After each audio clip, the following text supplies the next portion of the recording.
আমাদের জীবনের সবথেকে ইম্পর্টেন্ট রিলেশনশিপ কোনটা?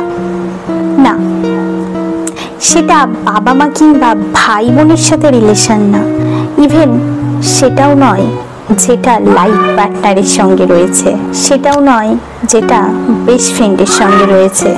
আমাদের জীবনে সব থেকে ইম্পর্টেন্ট রিলেশনশিপ হলো নিজের সাথে নিজের রিলেশনটা। তুমি যদি নিজেকে নিজের সম্মান না করতে পারো, নিজেকে নিজে ভালো না বাসতে পারো, নিজের ভুলগুলো যদি নিজেই একসেপ্ট না করতে পারো, নিজেকে বিশ্বাস করতে না পারো, তাহলে এই সমস্ত জিনিসগুলো তুমি বাইরের রিলেশনগুলোতে খুঁজবে, তাহলেই তুমি অন্যের উপর নির্ভরশীল হয়ে পড়বে।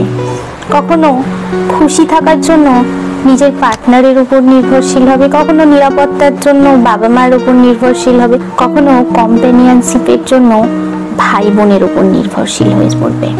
তুমি যদি নিজেই নিজের বেস্ট ফ্রেন্ড হতে না পারো, তাহলে বিশ্বাস করো সারা জীবন ধরে এই বাইরের সম্পর্কগুলোর মধ্যে তোমার এই চাহিদাগুলো খুঁজে খুঁজে হন্যে হয়ে যাবে, তবুও জীবনে শান্তি পাবে না।